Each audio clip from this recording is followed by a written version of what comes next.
Rob Sparrows with Integrity Church. He's going to lead us in prayer this evening. Welcome.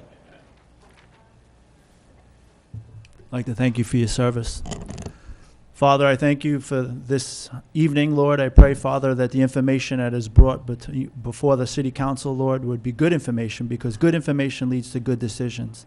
I pray over every individual that makes up the City Council. I ask, Lord, for your kindness to be shown towards them and their families because of their service. I ask, Lord, that the decisions that were made today, Lord, would prosper the city of Bonita. Pray a blessing over every family and every person that is within the sound of my voice. In Jesus' name, amen. Amen. Great. Amen. Thank you, Pastor. Councilman Schlachter, could you lead us in the Pledge of Allegiance, please? It'll be an honor, Mayor. I pledge allegiance to the flag of the United States of America and to the republic for which it stands, one nation, under God, indivisible, with liberty and justice for all. And Pastor, where's that accent from? All right, buddy. I knew it was Northeast. Okay, roll call, please. Councilwoman Carumba. Here. Councilman DeWitt. Here. Councilman Slackton. Here. Mayor Simmons. Aye. Councilman O'Flynn. Here. Councilman Gibson. Councilman Forbes. Aye. Welcome, everybody. Good evening. How are you? Good evening, Mayor. If there are members of the public that would like to speak at this time, please come forward on agenda items only for the City Council meeting. Thank you. Okay. Mayor Rick Steinmeier, Council. As far as the school using our swimming pool from 2 to 4 Monday through Friday, I think that's kind of the hot part of the day. Didn't that take away from our citizens? I don't know, for the millions of dollars of spending, they could build their own pool, but I'm worried about them taking away from our membership owners, our ownership of that pool. Because then it closed on Sunday, so we got Saturday, the only time we have the pool for the whole time.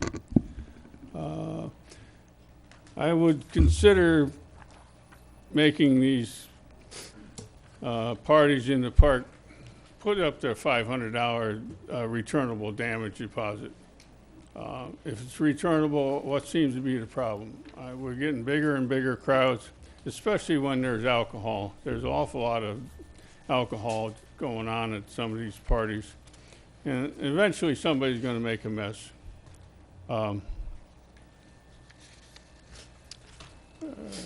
Okay. Now I talked to Laura about having somebody during the event coming around picking up the trash. I don't know if I saw at the mayor at the Festiva, and when the party was over, all the grounds were clean. Didn't have to do it in the dark or stay late.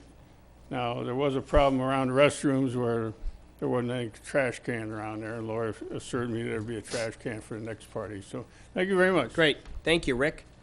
Other members of the public on agenda items?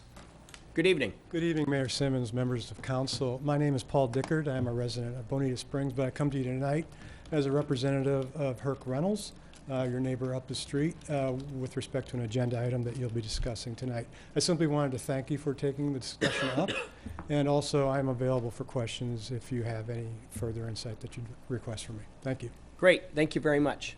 Other members of the public? Martha, how are you? Hey, Mayor, Council, two things. I've talked to you about San Carlos Park, San Carlos Estates Water District, these 2 lots that the city owns that are there, and I appreciate, and I sent you guys an email about the staff negotiations. Thanks for holding off and not selling them, having them go negotiate. But I do want to say, we're not done yet. It's already a filter marsh. It's a wetland. I mean, what filters better than trees? They respirate about 500 gallons a day. So if there's exotics, get them removed as a city. But we have a very large project.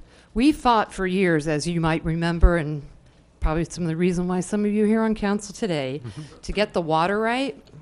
And Spring Creek Restoration, we fought for that. We fought for that Citizens Water Strategy Task Force and the Spring Creek study. And in my email to you, there are certain recommendations that are going to require the cooperation of San Carlos Park water district. And for us to just give them and say, go do a filter marsh, we lose leverage that way. I would like to, and you saw what I asked you in an email, to redirect staff to go back and say, yeah, okay, you can have that. I really don't want to see the trees torn down. It doesn't make sense to me. I don't really know why to give it to them. But, I mean, if you want to do that and give it to them to maintain, don't have them tear down all the trees, tear out the exotics, but you're losing habitat. Have them agree in a written statement that they're going to help advocate and cooperate, getting permits, and with the recommendations, working with what other entities, with themselves, with the South Florida Water Management, with the city, with the county, whoever, to get the complete Spring Creek restoration. What we're talking about Spring Creek restoration right now, that you're funding, is the lower half that, some citizens are concerned with down Cedar Creek through Bonita Bay and Pelican Landing and Spring Creek. But we got a whole, north end of that watershed that's contributing to contamination with septic tanks.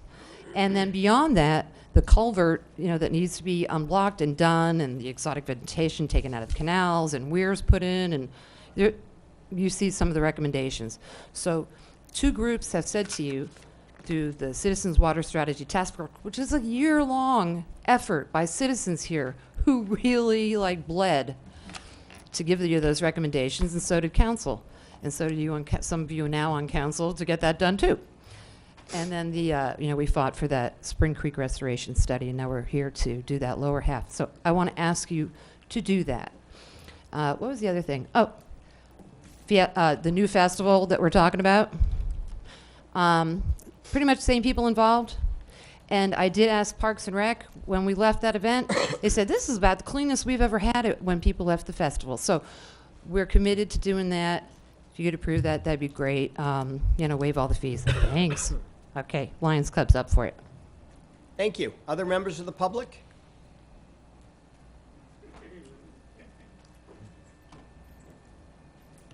Hello, Linda. Hi, good evening, Linda Schwartz. I just want to address the green sheet 17080289 regarding the 2 lots that Martha just spoke of. And I just want to support her recommendations. We don't want to just give those to San Carlos. If we do, they need to come with some strings attached to make sure that they do the right thing in terms of Spring Creek restoration. And again, I want to support what the Water Task Force has done and ask you to, consider implementing more of those recommendations. Thank you. Great. Thank you, Linda. Other members of the public? Going? Okay, seeing none, we're now going to move on to proclamations and presentations. We don't have any this evening, correct, Deb? Correct. All right, very good. Now we're going to move on to the consent agenda. Council, what's your pleasure there? Pull C. Pull C, okay. A. A. A, C, That's and I'm going to pull a charge. A and, A, C, D, C, right? And I'll pull E. Holy moly. D, What are we pulling them all? Like A, C, and E at the moment. C. ACE, okay? A, C, and Motion to approve the rest. Okay, there's been a motion. I'll second to approve the rest. Further discussion? Roll call, please. Councilman DeWitt? Aye. Councilman Slakta? Aye. Mayor Simmons? Aye. Councilman O'Flynn? Aye. Councilman Gibson? Aye. Councilman Forbes? Aye. Councilwoman Carumba? Aye. Okay, A. This is just a procedural thing, I think. On section 2, it says that this will be limited to the school year 2017 and 18. But then back on where it says section 8, termination of local agreement, it doesn't say when it's terminated. Nicole Perino, Parks and Recreation Director. The school year is only needed for our fields because they're currently building theirs. The other part of the agreement is use of the swimming pool, which would be indefinite, and that's in section, they're in 2 separate sections. Yeah, see, I know they're in 2 separate. I just didn't know if we should have that. And then there is a termination clause as far as either party can terminate this agreement. All right, I just 3 didn't know months' if notice. section 8 says term of the interlocal agreement. It doesn't have a term. All it has is a start date. That's all I was asking. Procedural wise, should there be the term the termination term in that one when it We says that? checked, we were debating about Yep. that. We actually Okay. had one, took it out, and eventually we just decided on a stronger termination clause. So as long as the relationship works and it's good and we can continue to use the facilities, reciprocity will continue. I want to point out two things. One is that the errata sheet, there was some changes by the school district. You received it under separate cover by, and I apologize, this afternoon through an errata sheet.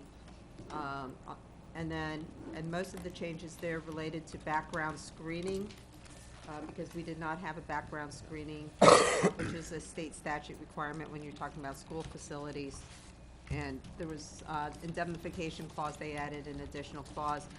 It's still being minor tweaked as far as the background check that is done by the city will be considered sufficient for school purposes, because background screening of not only our employees, but also our vendors, contractors is a requirement when you're dealing with school facilities. Great. Thank you, Audrey. I just said, Yeah. oh, I'm sorry, Are go you ahead. done? I just wonder, is there any shelter agreement here, or is that separate? Like, if we want to use it for shelter?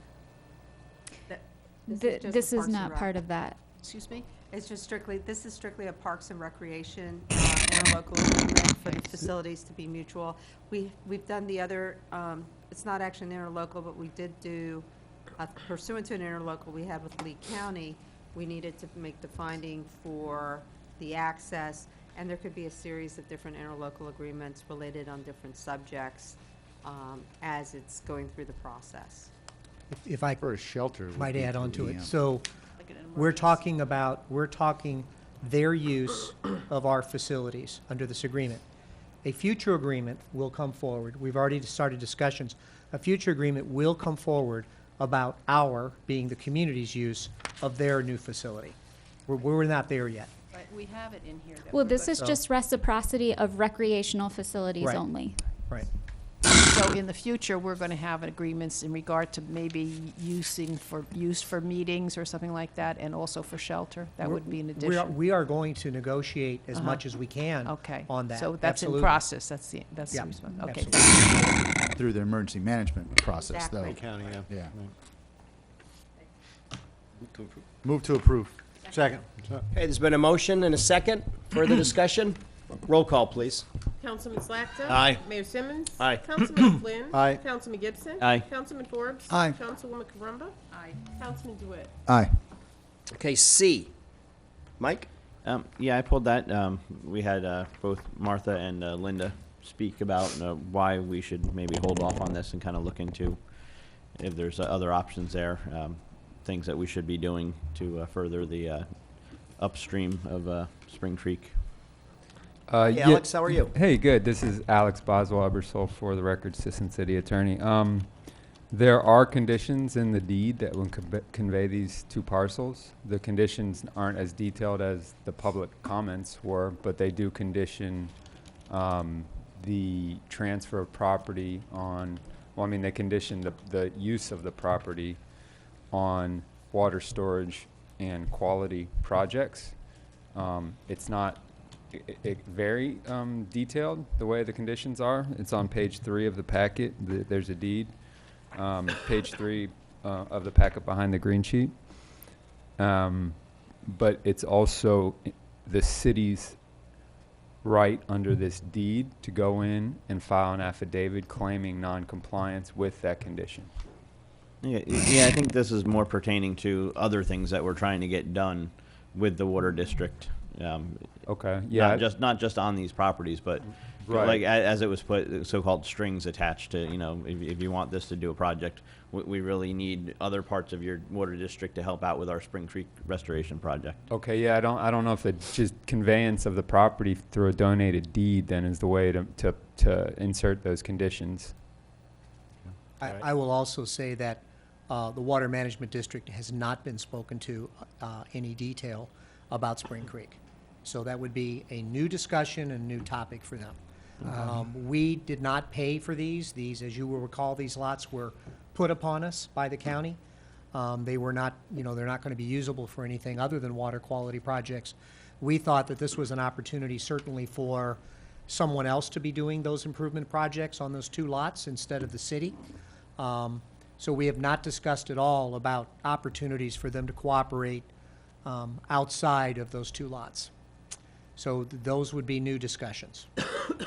Mike, I guess, Fred, did you have something on this? Yeah, I support what Martha Simons has said and what Mike has said, and I know based on the experience that we ran into about clearing the culverts under I-75 and some other things, that if we have any chance to get any cooperation, we need to get it something for these lots. Yeah, and I'll just jump in here. I don't think, I'm going to actually, if this comes up, well, it will come up for a vote, I'm going to vote against this. I don't think I think we need to sharpen our pencil and have some further discussions here. Question. Yes. Greg and then Amy. I guess my first question, and I'm all for doing this, but I think it was us that went to them and said, do you guys want these lots? They didn't come to us. They were our lots and we were going to sell them. And I believe Martha come up and said, hey, why don't you contact San Carlos Park or whatever. Point being is that if we want to keep them for water restoration, we'll just keep them on our books instead of transferring them. I mean, what are we going to do if they say no? We're just going to keep the lots. So, And do what? I say just keep them until they say, hey, we need those lots for some. Then we'll get, as Mike puts it, some strings attached to it, if nothing else. I think we were just looking to get them off our books and to stop. I'm not sure I think you're using different words again, but saying the same thing. I like that, Greg. That's good. Amy, and then I just would like to get some information in regard to how these 2 lots would affect or not affect some of the issues that were raised by Martha Simons and others. Because there were specific projects that were mentioned there. Are they critical? I mean, is it part of it, or we're just trying to use this for leverage? That's what I'm not 100% sure. I know I didn't do that assessment, so I don't know. Does Matt or Carl know anything about this? I will tell you that if we keep the lots, it will be up to the city to do any projects to improve water quality on those lots, if it's necessary. So it'll become an expense to the city. The water district actually did call us, and they indicated that they were interested in doing some projects and that they would be interested in the lots, and that's how the discussion began. So my thought is that the lots themselves don't have anything to do with Spring Creek itself. It's a leverage issue, as I understand it. Is that accurate? Yeah. Actually, Well, sorry, I didn't. real quick, if you look at an aerial, they're actually part of the Spring Creek watershed basin, which was a 78-mile watershed. Now it's a 10-mile watershed. So, as I wrote in my email from the Jim Beaver report on Spring Creek restoration, they bermed around part of the watershed, cut it off, cut it in half, and that looks like it's part of the original flowway. So, yeah. Yes, leverage, and it seems to me, actually, I didn't mention San Carlos, and I didn't tell anybody to call them. I think they called you. You got 2 entities who want the property. Hold on to it. That's what I say. They want to do something. What's the rush? It's been functioning for thousands of years. So, I mean, is it maybe got some exotics on it? Check that out. But that's always a good thing to get rid of exotics, so, maybe you want to up that up in your budget, the exotic vegetation removal. Thank you, Martha. Alex, do you have more to add on this, or? Yeah, I'll just say, I don't know if the cost would be substantial, but in the meantime, while you're determining what to do, or if you're just holding on to it, there would be maintenance costs incumbent on the city. Yeah. I appreciate that, and I think those will be minimal based on what we're Right, I mean, exotics is an example. Yeah. No, absolutely. Carl? So removal of exotics, depending on the size, you're going to be looking at thousands of dollars to remove exotics. If council's considering about voting no on this, I'd recommend you just not take a vote and just defer that vote and allow us to do some additional discussions. Yep. Or be able to communicate to the district that the council has chosen basically to keep the lots for now, whatever council's direction is. Steve, I'm sorry, go ahead. Mayor, would it be possible if Matt has anything else to say? Yeah, Matt Feeney, please step right up. How you doing? Matt Feeney, Public Works Director, for the record. These lots are within the San Carlos Estates Water Control District boundaries. They are wetlands. Exotic removal, I have not surveyed the lots, but it can be, you know, a few $1,000s. It's not an inexpensive thing. The Spring Creek Watershed Report did talk about reestablishing hydraulic connectivity as much to what extent possible you could to the watershed basin. It also calls for increasing the flow amounts through culverts. I think that was referenced in the response that you've seen underneath the interstate, as well as throughout the course of it. So my understanding is that, you know, this is a request for leverage as far as the lots go. You know, if there's a water quality project that can be done in that area that the city doesn't have to shoulder, it would be beneficial to us. Obviously, the leverage would be too if there's a mechanism that it can be delivered. Right. Council, yes, Steve? Yeah, I'd move to defer the discussion and until Carl comes back with a little bit more information. Second. Okay, there's been a motion and a second. Further discussion? Roll call, please. Mayor Simmons. Aye. Councilman O'Flynn. Aye. Councilman Gibson. Aye. Councilman Forbes. Aye. Councilwoman Carumba. Aye. Councilman DeWitt. Aye. Councilman Slackton. Aye. Okay, and I had pulled E just for a brief discussion. Martha and I have met with Juan Romero and some other folks, so I obviously just want to speak out in support of this. And really, that's it. I also Move to approve? Yes, Amy. I also pulled it together. Oh, you did? I'm Yeah. sorry. Very good. And I just want to bring this up as an example, and I'm in favor of this. But I do think that the last time when we talked about these kinds of organizations coming before council and requesting sponsorship, that we were going to come up with some kind of a policy, and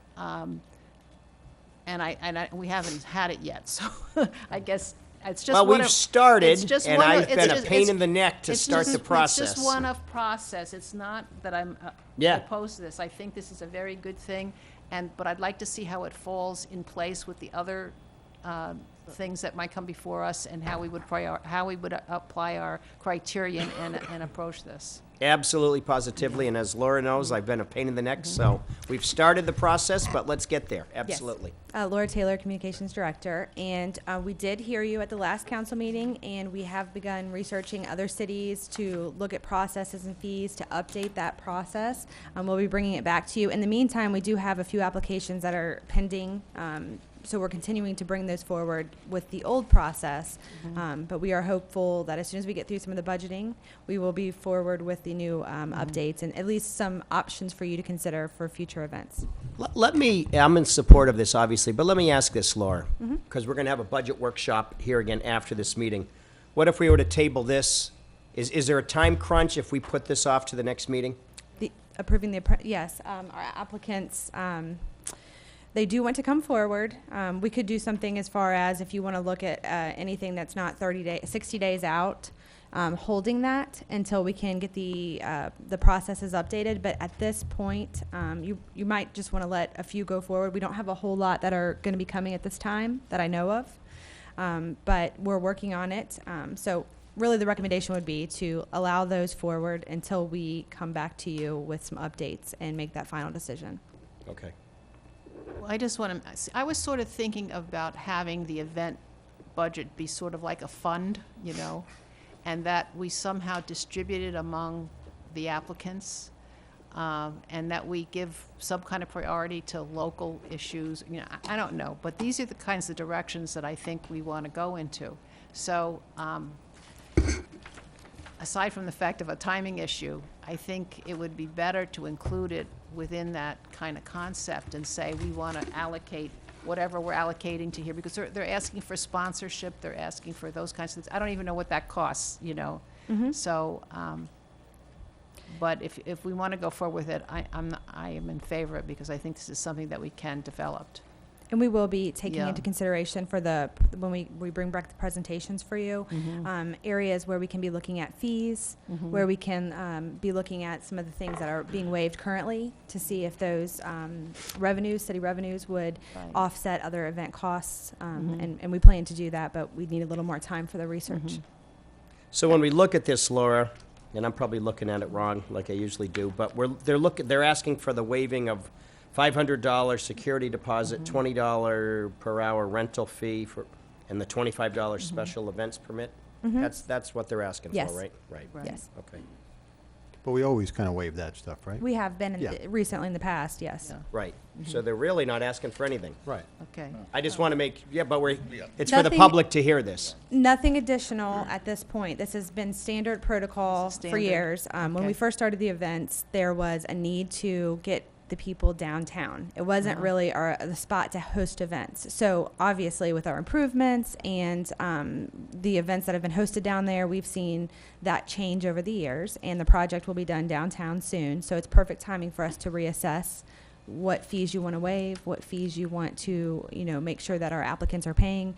Obviously with the background information from our nonprofits and our applicants to make sure that we're not doing anything too taxing, but we're making it more balanced. Okay, well, thank you. Thanks for your effort. I'd like to make a motion to approve. Motion to approve and a second. Further discussion? Roll call, please. Councilman O'Flynn. Aye. Councilman Gibson. Aye. Councilman Forbes. Aye. Councilwoman Carumba. Aye. Councilman DeWitt. Aye. Councilman Aye. Salga. Mayor Simmons. Aye. Thank you. Okay, we're going to move on to mayor and council member items. Item A, consensus for city council to consider adopting appropriate local rules dealing with ethics. This is Council Deputy Mayor O'Flynn, Green Sheet 17-08-0292. Yeah, I put this in, but I am cognizant of the fact that on these council member items tonight, I want to keep them short. That was the instruction we gave ourselves, so I'm going to keep it that way. I just want to introduce the topic, and we can talk about it at some other time. I mean, people are free to talk, but I just want to introduce my idea on this. So, when I started law school, it's just 43 years ago, sometime in early Or thereabouts. Or thereabouts. Right. So they said in early September, we're going to take an ethics course. And all of us were like, ethics? We're ethical. What do we need an ethics course for? And the answer was, no, you don't understand. There's a law in New York they call the ethics law. And that's just a law. It doesn't mean it's ethical. It doesn't mean it's not ethical. It's just what the guys up in Albany decided to call the ethics law and put it in. So there are many things that could otherwise be in there. I feel the same way about Tallahassee as Albany. And I just gave one example here, which is you can, and we've had this, I don't want to get into situations, but you can actually have a situation where somebody is appointed to a board, proposes things, talks about them, pushes them, and then says, I'm recusing from voting on what I was proposing. And that is totally appropriate under the Florida ethics law. And it puts me in a position of saying, you got to be kidding me, all right? So I think it would be worthwhile for us to think about having our own ethics code, not necessarily honing in on this. There are towns cities like Miami that have an ethics code. Naples has additional code provisions. So just wanted to put that out there and see if council thinks it's worth pursuing. This is just an example. So, Amy? So are you proposing that we consider having our own ethics code, not specifically this item that you brought up? Right, this is an example. Okay. Fred? I make a motion that we do not do this. And I think, first of all, we're in the midst of 3 huge lawsuits. We've got an opinion from Audrey that this is not really as big an issue as being made. I personally sat through the situation where we had people that were had a conflict and yet they could debate. But you know what? It was we on that committee, as well as the media, as well as the public, chose to sit on our hands and not even point out that they had a conflict. If you point out somebody has a conflict, even if they discuss it, it's going to blunt the thing. So my motion is that we do not take this up at this time because we've got enough other things we're into. Well, what if certain people pursue it and you can vote on it or not vote on it? Audrey, do you? Sure. First of all, let me go through it. So I have talked to city council on ethics codes in the past, not recently. The big thing that you need to look at is you can make some additional ethics requirements, but in doing so, the statutes require that you cannot create a new standard of conduct that conflicts with the provision of the code. So one of the examples, there could be some issues, but that's only, but again, that's one of the examples. You have to look at what you're actually applying and sometimes enforcing. And I also want to point out, we do have additional ethics requirements currently for advisory board members. So it's not like we've never done the provisions. I'm not saying you can't do the provisions. I would just urge you to be very careful what you put in. So, like, for example, Collier County has the zero tolerance. So you cannot accept a cup of coffee.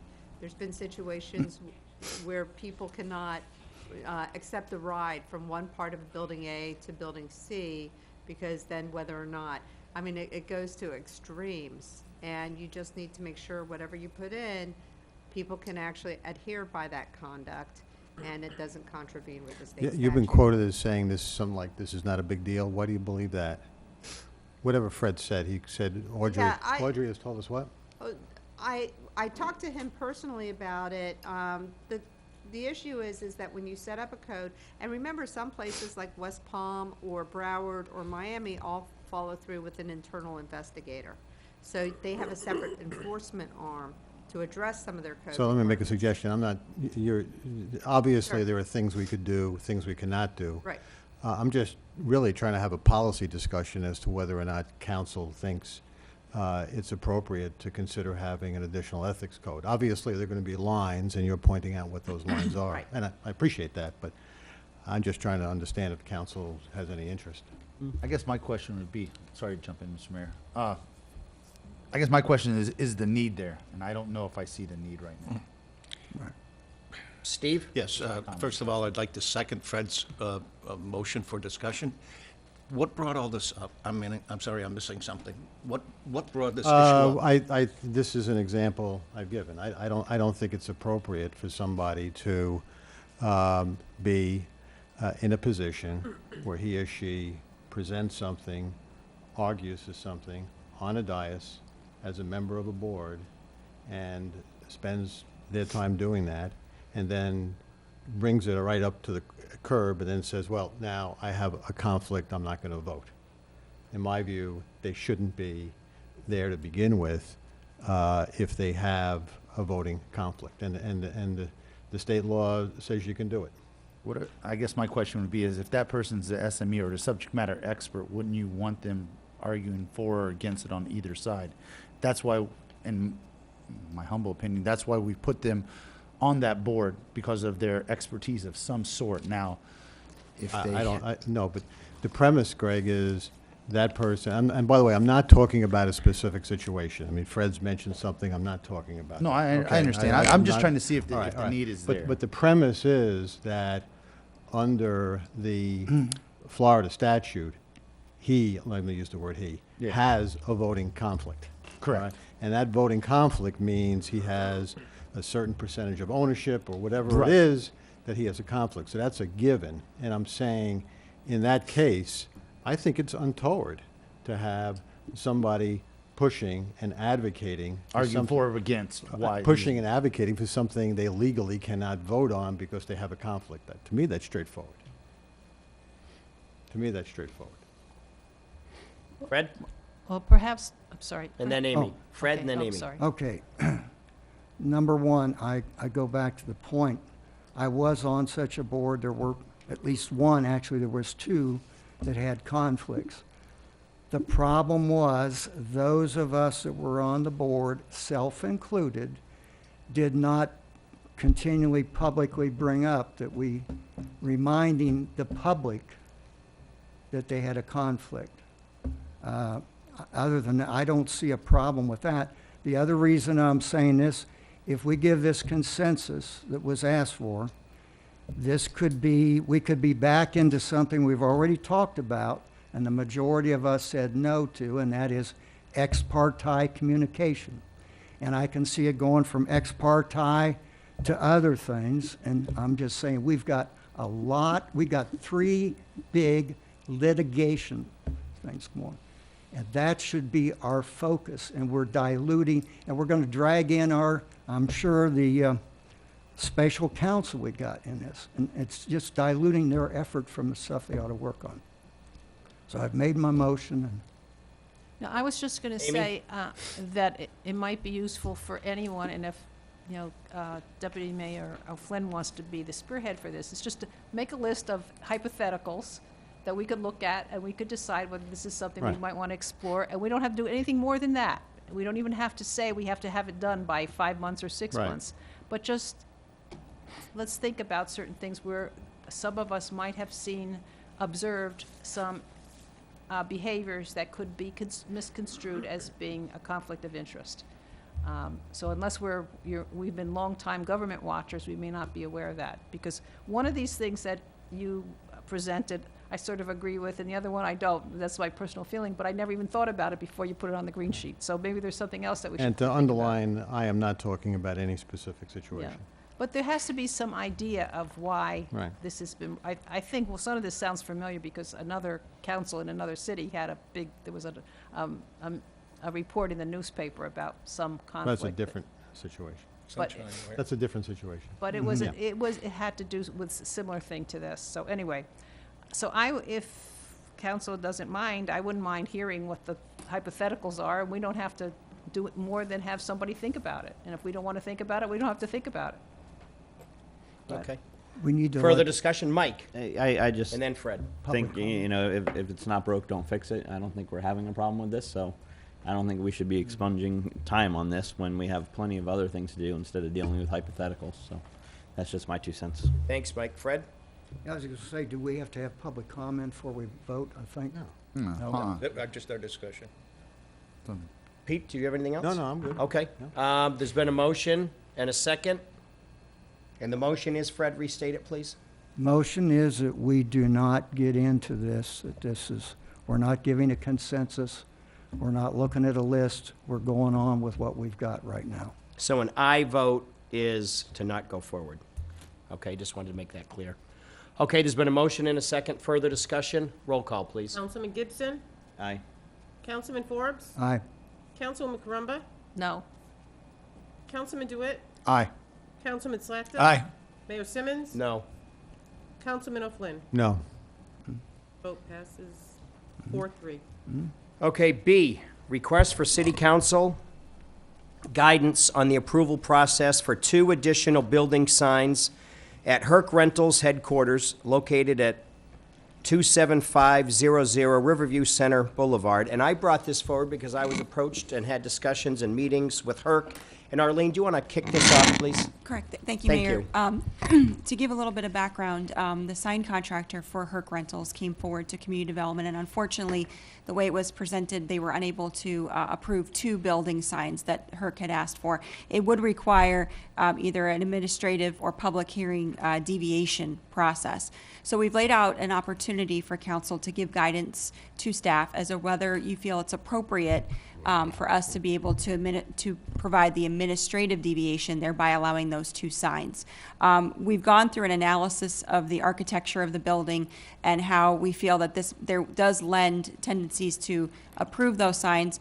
We did want to reflect on the fact that we did look specifically at the south sign that was requested and the potential of illumination of that sign and the effects that might be to the adjacent property uses and consistency with those uses as residential uses on the river. Herc Rentals representative is here. We did discuss that concern with them. They didn't specifically write in the letter that they were objecting or would agree to the not illuminating, but they were open to consideration of that discussion. The other opportunities you could give guidance to direct Herc to go through the full review process of public hearing for the administrative deviation. One of the things that we did want to point out that does make this a different opportunity is that HERC is one of only 3 recognized economic development projects that have been approved by City Council. And one of those economic development incentives is fast track or expedited permitting. So that lends an opportunity of distinction to this process.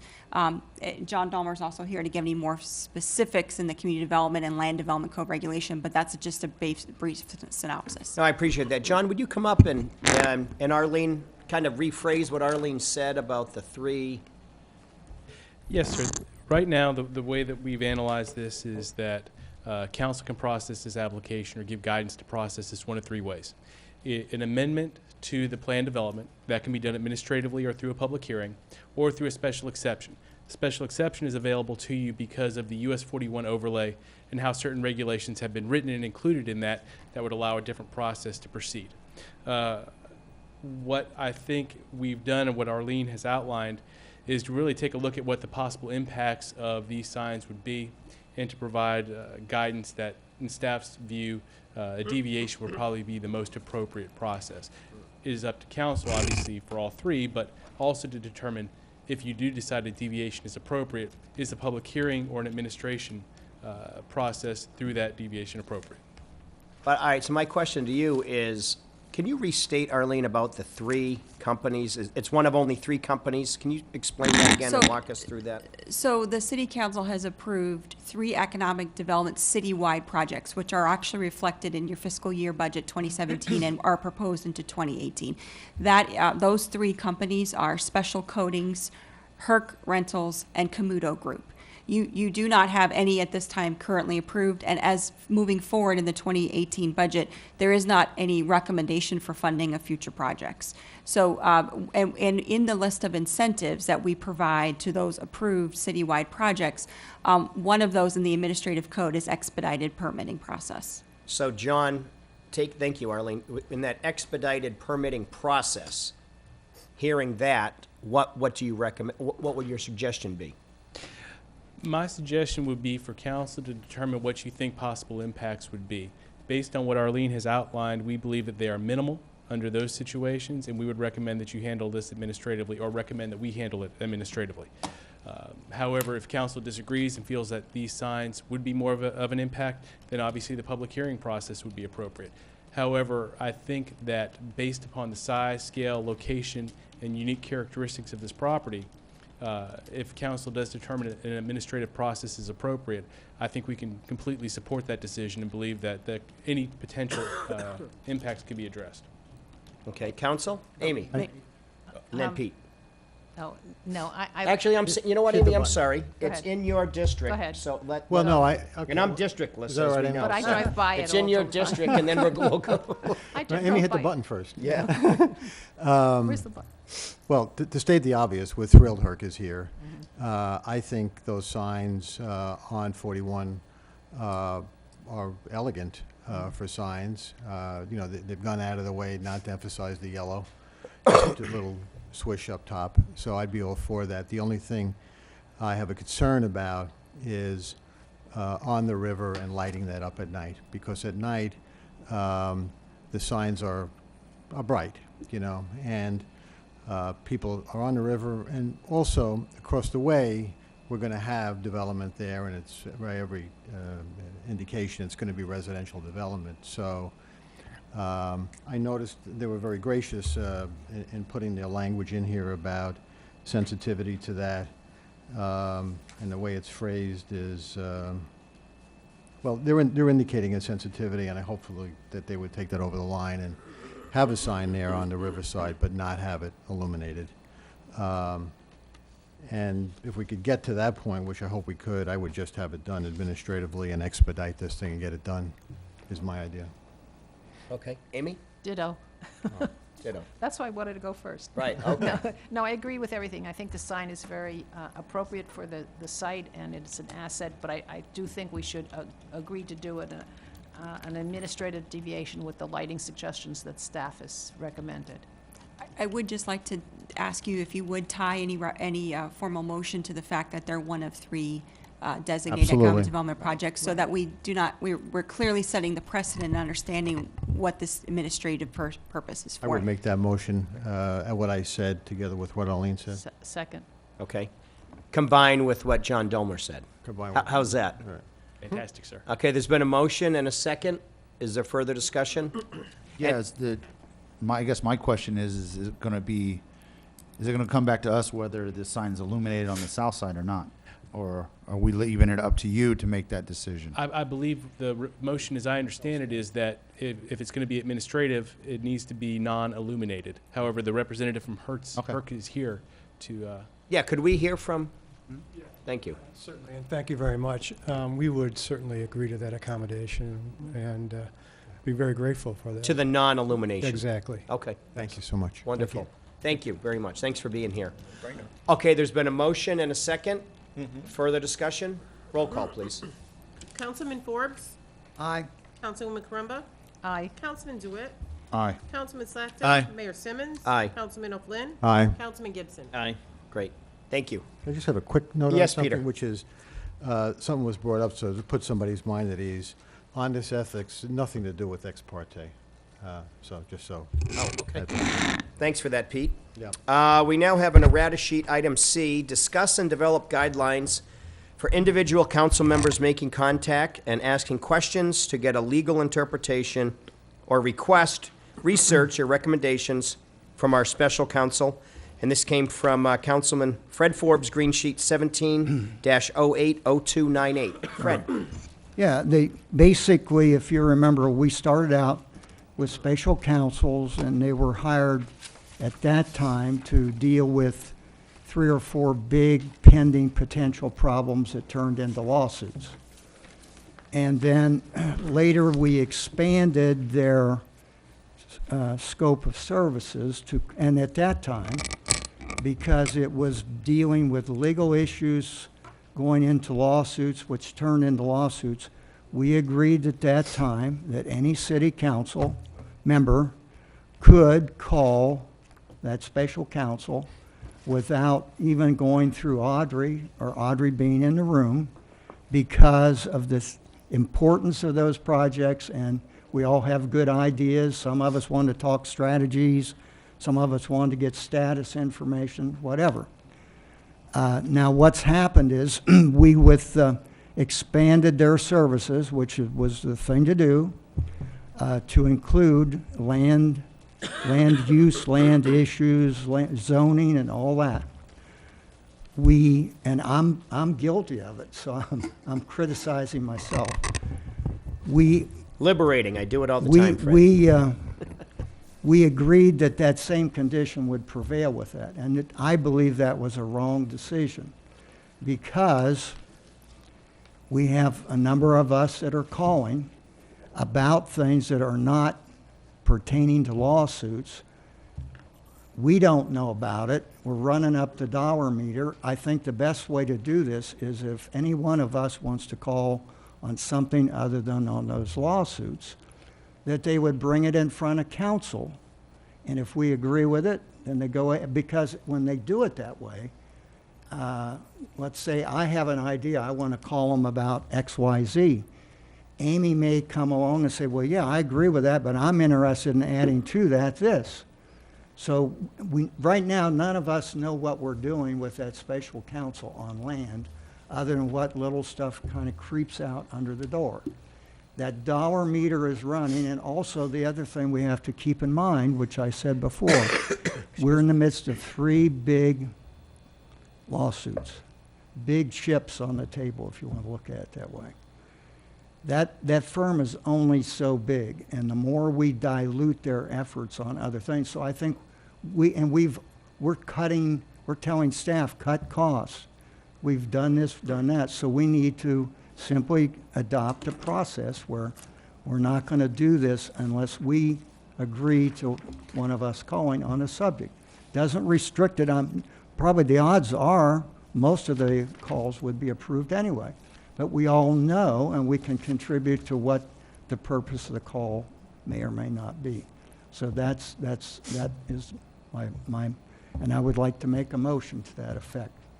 Okay. And it would also apply to committees and boards, because we can't have them calling on things unless Audrey at least knows about. Somebody has to, we have to know what's going on. Audrey, can I ask, That- what's, yeah, go Huh? ahead, No? Pete. No, go ahead. And then wanna Yeah, ask Audrey a I question. wouldn't kind of repeat what I heard 10 minutes ago. Are we solving a problem we don't have? So I'll tell you the way I think about it, which is, and I actually haven't called up there much. Maybe if you want to moderate what you're doing, that's fine. I haven't called as much as you about. All right, no. Okay. What do you mean? How do you? How would you know what I'm doing? We get receipts or bills. All right, so, right.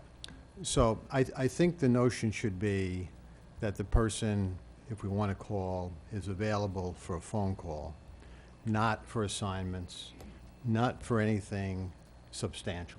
So if somebody has a question, wants to bounce it off the person, you can do that. And that's the way they, for example, they do it in Estero with Nancy Stroud. Works very well. I think where you start getting into real money is, and I don't believe anybody would do this, can't speak for you, but I'm sure you haven't done it. I haven't done it. Ask them to start work on something. That clearly is something that should come to council. But if it's an idle question about the land development code, that's the purpose for which they were hired. And I don't see a problem with just asking those questions. But you know, looking at the way things were in the past, if one of us called Audrey with a question about land development code, and sometimes it might have, some of us may not have liked it, but she would turn around and issue a memo that went to every one of us on what the question was and what her opinion was. Right now, we're having questions that go in and opinions given, and unless it creeps out under the door, we don't know about it. And I think it's keeping government transparent, which is one of our strategic objectives.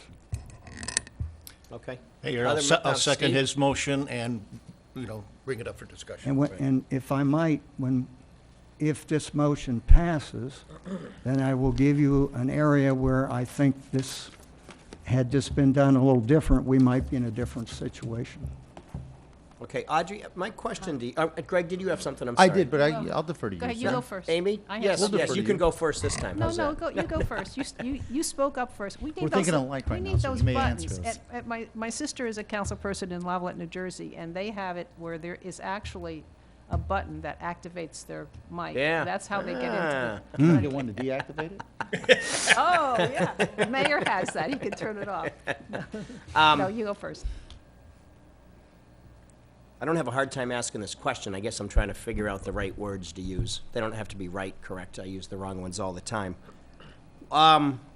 Is this, are you seeing, obviously you're seeing the receipts of what's coming in. Yes, I review Well, bills. let me just ask this. What has come in so far from discussions from special counsel in terms of dollars? So the billables are in chronological order, and it'll give a rough idea. And if they talk to a council member, I do want to point out that Mr. Theriak does tell me when he talks to council members. We confer on discussions.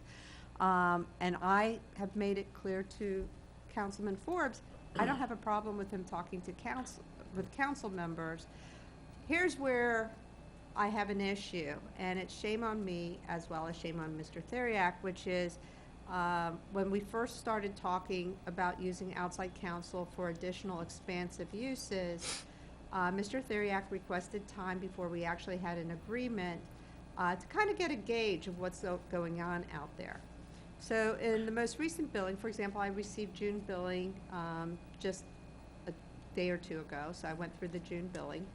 And this is not council related. I want to make that clear.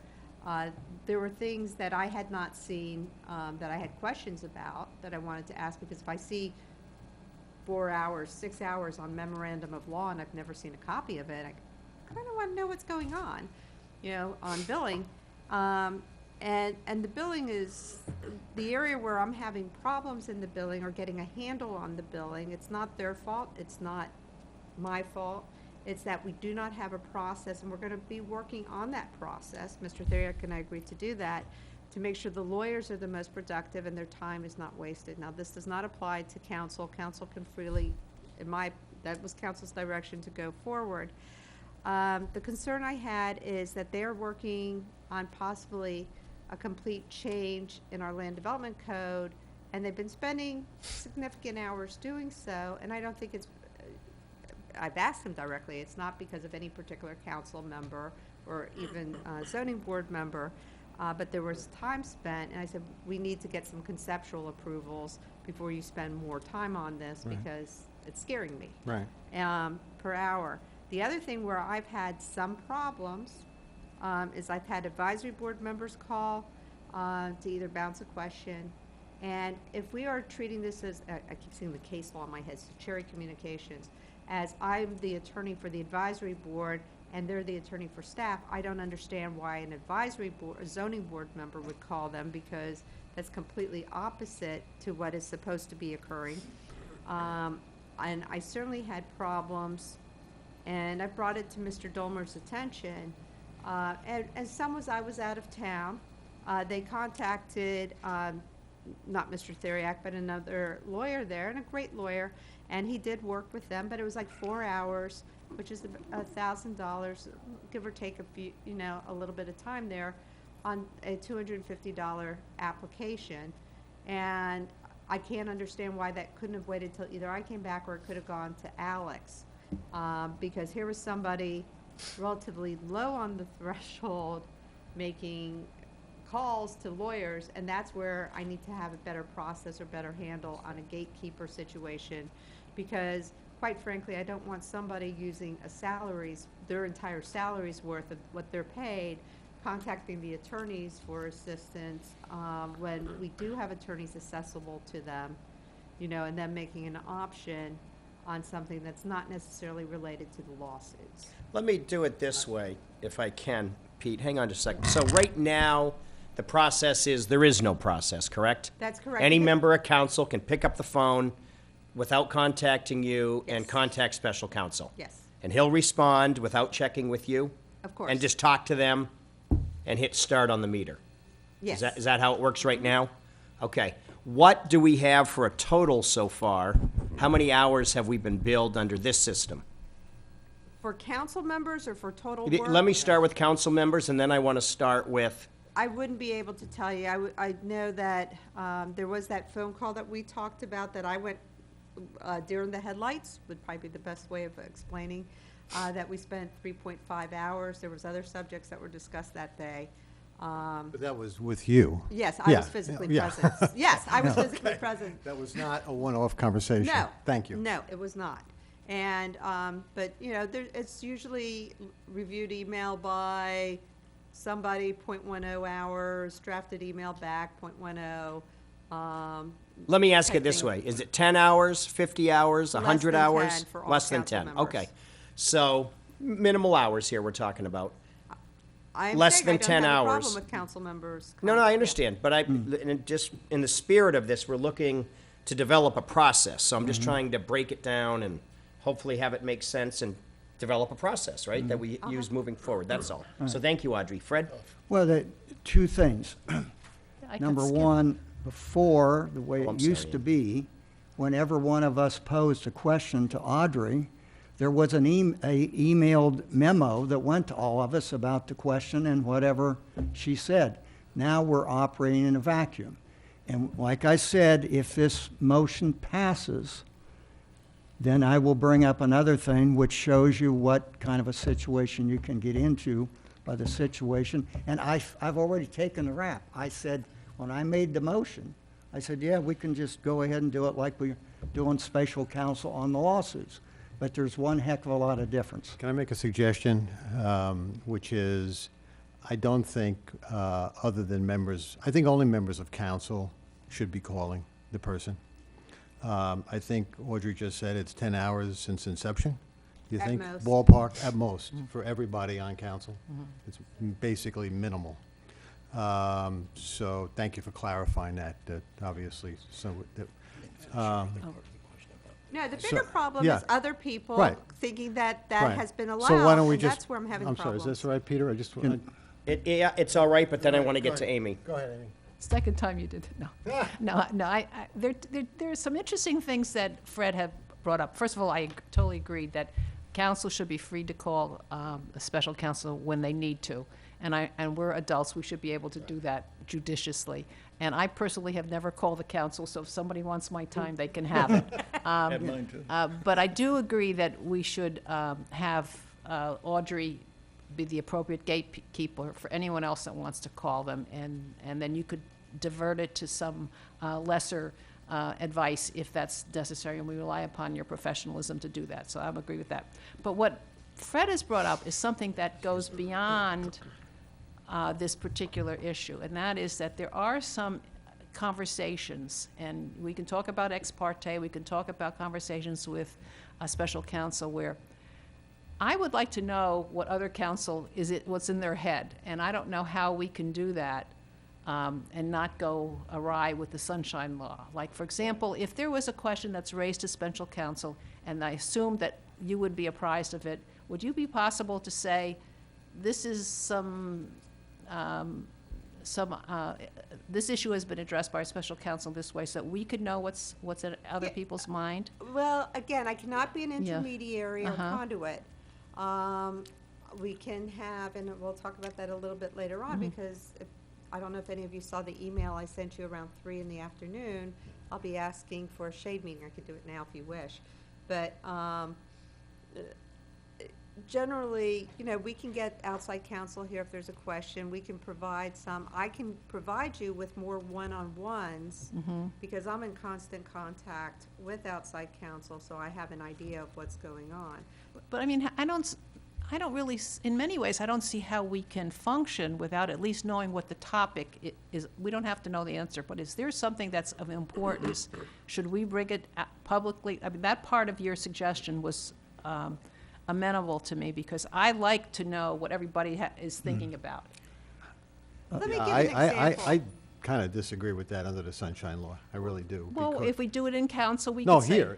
here is fine. Well, this is what but- I'm saying. I would like to develop a mechanism, because I've complained about this in the past, is if Fred has something in his mind and he's working on something with staff, I'd sort of like to know what he's working on, But at least the topic of what, and I think this is what you're referring to in regard to this issue, because this is, just between the special counsel and a specific council member. So if we could work out some mechanism between our council so that we know what is on other people's minds, it would make our work a lot easier, I think. And there's two approaches to it. And again, not being a conduit, I can provide you, because that was one of the discussions we had today. For example, a council member asked for a memorandum relating to annexation and BG Mine. It's not related to the litigation, but it's how do you read the annexation agreement in light of new legislation that occurred with emergency orders. And Mr. Theriak asked, can I release the memo? And I'm like, absolutely, we want the work product. It would go to me, and I would copy all of council on that information. And that was a question that was asked of a specific council member, because it's something that, again, it's public, it's not necessarily on point with the litigation, so it's not litigation strategy. That you won't get in writing, or if you get it in writing, it will be me showing you and taking it back. So you can give things to your constituents because they want to know what's going on, and they deserve to know what's going on, especially if we're paying outside counsel and Right. prices.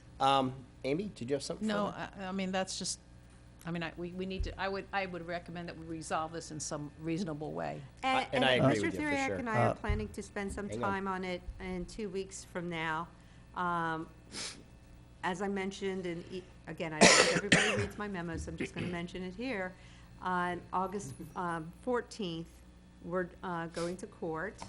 Judge Carrere, first for the Pelican Landing.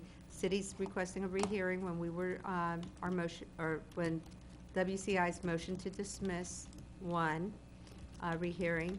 Then After that, at 11 o'clock that day, but it may be a little later, depending on the schedule, we'll be going into BG Mine, and this is the city's motion to dismiss. Again, I gave you all copies of it prior that was provided to us.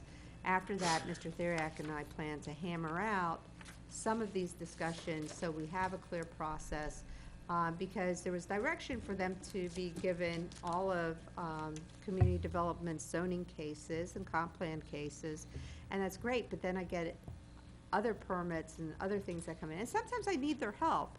So it's not, I'm not, I am using them, and they're a great sounding board, so I thank you for letting us use them as a service. But at the same time, I want to make sure their time is most efficient and that we run it through a gatekeeper type system. I promise not to be as vicious as an HMO, not for council members. Well, it is. That's funny. Sorry.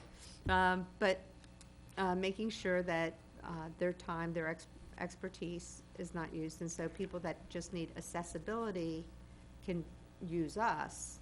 And I think that was the intent of the original motion in light of what went out. So I just want to have a better control on that, because the bills have been, the litigation bills are all within range of what I have seen in my life. The other bills are a little bit at variance, not because I think they're doing anything wrong, but I think because people are asking them things and there is no clear set approach at this point, and that's created problems for me that I've never, quite frankly, I've never seen these type of problems. So Well, I would repeat something, which is, I don't think any individual council member should be asking them to go on the meter and be doing memos.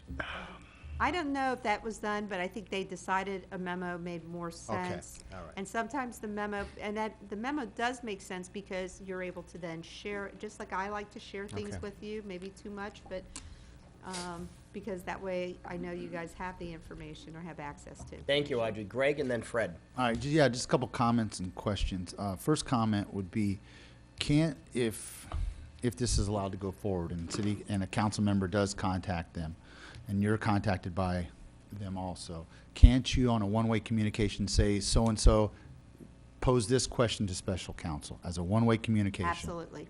So, answering Amy's question, we can, if Councilman Forbes says, hey, what's the deal with this, and it's regurgitated to you, you can put it out to us. And if I said this was already asked, here's the response. Okay. I think that's fair. Again, it depends a lot if something's gonna come up before vote. I'd be very cautious about Right. not being a conduit. Right, you're And right. It that's just where should be I- a one-way conversation, because we get it all the time. Don't respond to all these, don't hit Right. reply all, blah, blah, blah. My next comment or question would be, I'm trying to think which way to go first. First one, I guess, would be, you and Alex are our attorneys. I don't understand, I guess you would be my first stop. If I had a land development thing or something like that, you would be my first stop. I just wouldn't pick up the phone and call Theriak in Spain, because you are first. Now, if you cannot answer it, at that point, either you would direct, this is my opinion, at that point, you would either direct me to call Theriak in Spain, or you would say, I would hope you'd either say that, or I'll contact him and I'll get you an answer. And most likely, I would say I would contact it because I would try to formalize the All right, so- answer, the question, into something that And expresses so what you that, wanted. to me, that alleviates the seven of us trying to call. Problems. That alleviates the seven of us to call without you knowing. And the second or the last thing would be, if we are going to allow us to call, is there a way, dealing with the two lawyers that we deal with labor and with contract law, we have them on retainer for X. If I call and ask any phone call, any question that they can answer off the top of their head, there is a retainer fee. That's a Now, good if they've idea. got to do research and provide a memo, then that's when the clock starts. If I call and say, hey, is this labor law?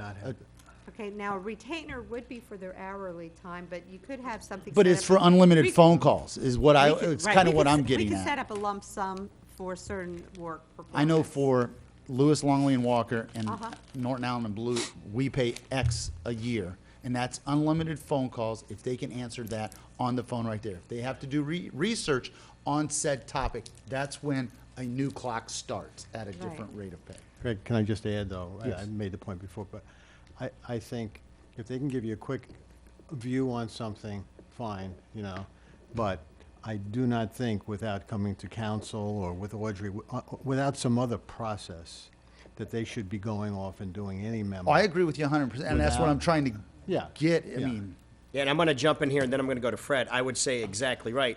I agree with what Fred's saying. I agree with most of everything I've heard here, but I think this is one time where two halves does not make a whole. So I'm going to have further discussion on that later. Fred? Well, maybe I can give you the other half that might make it whole. Well, like I said, one of the reasons I want something like this done is that we've lost the ability to know what is going on. Now, what you guys need to understand is at the last meeting, it was, first of all, how many times since we took office have we asked to have a zoning workshop? At least 4 or 5 times. Now, council member and the zoning board has asked permission to do a zoning workshop, and we be invited to it. Did you know that they're going to roll out a whole new proposal on, they want architectural review and all kinds of stuff? And I think that's great. We did not know that. All right, let me go back a couple steps there, because I had asked some questions today. So one of the things that was in the June billing was approaches of land use for planned development elsewhere. Remember, we did ask them to review our planned development, and they ran at it, prepared some memos probably internally for them to know, because sometimes you have to memorialize things in writing, just so you're able to get maybe I need to memorialize things in writing so I can get a handle on it. But so I have sympathy with what they did, but my understanding in talking with not David but one of the other lawyers is that they do plan to look at some of the other approaches. Now, this was at a request of zoning chair Kurlander, who had a question because of how the city's zoning is set up, and they're going to make recommendations when they're ready to make the recommendation of changing the code. And it's things that you have talked about at city council, such as architectural review boards, because I remember you talking about that at the last city council meeting. So, I mean, they are taking a look at our code and then trying to, because it was set up for a county, a suburban type system, and trying to set it up into an urban design. I did ask that let's take a couple steps and have some information so I can provide it to council, because I'm paying for it. So I'd like to see what's out there at this point to make sure council still buys in or does not buy in to whatever they're doing. And so that was in the most recent. Let me interject one thing, and then I'm going to go to Fred. I'm all for government light. I'm all for all of us being able to pick up the phone and call special counsel if we need to.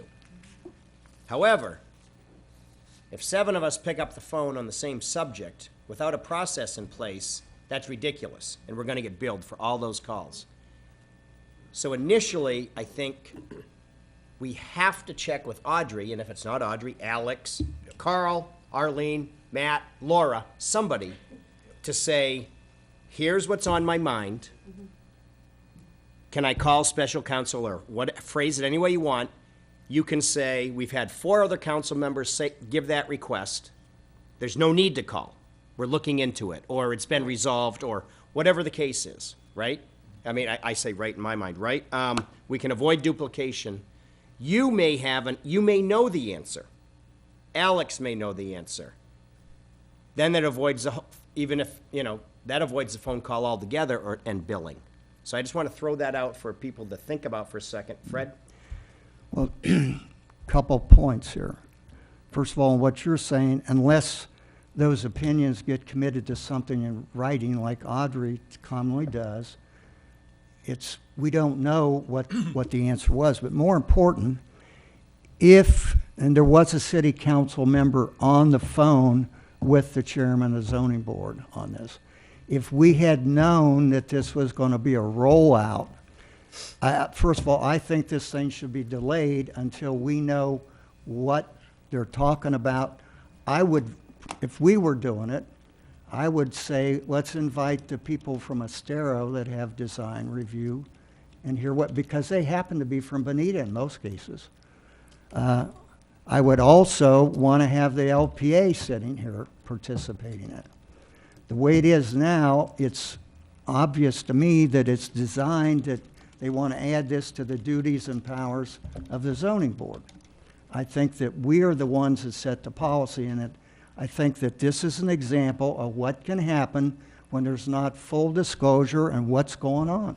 And so I stand by my motion, and I'm giving you an example. And that's not a cheap example, because that's going to cost money. So, Fred, and I just want to be clear, what we're discussing and we're developing Right. a guideline and an approach. Right. You heard what I just said. Mhm. What is your specific motion in terms of, My should motion we would- check with Audrey my before motion picking would- up the phone to call special My counsel? motion would be that, first of all, for committees, that if they have a question that they think council should handle, they can call her first, and if she agrees that they need to do it, she can be the gatekeeper and let us kind of know what the. No, that's a very good point. So let's separate this if we can. Committees, Audrey. Right now, they're just picking up the phone as well, right? There's been just a call, so it's not like it's rampant or anything like that. And I also want to point out one other thing, which is Zoning Chair Kurlander made the suggestion in an email. He copied me. He sent it to all of the zoning board members. He did not copy council, which is fine. I mean, again, with a point not to reply, so they were good. None of them replied. And to bring it up as a subject matter about having a workshop with zoning, and he said a workshop with zoning. I'm reading his, I'm sorry, a different email at this point. But to have that workshop in August, well, at that point, I already had Mr. Theriak and Mr. Arline physically in town, so I made the suggestion that makes sense, everything's logistically good, but then that meeting was moved to September. It doesn't appear, I mean, we do have some litigation in September, and I don't think, and again, I don't have the staff, not the lawyer's office, another staff is working on setting up that meeting with the zoning board, of which, of course, city council is invited, and possibly LPA. It's not bad to have him here for it, but I would hope that we could schedule meetings like that when I physically have him here already, and he's had time to prepare, or Mr. Spain has had time to prepare, rather than, trying to get on a schedule and then bring him down special for that, because even though we pay half rate for travel, it's still half rate for his time while traveling. And he's good. He splits, if he has another case down here, he splits it. There's not a problem with billing. It's a problem with trying to, again, keep him focused on issues. And sometimes things will work because it can work out a specific date, and then all of a sudden that date fails, and then the whole plan goes to a little kapooey.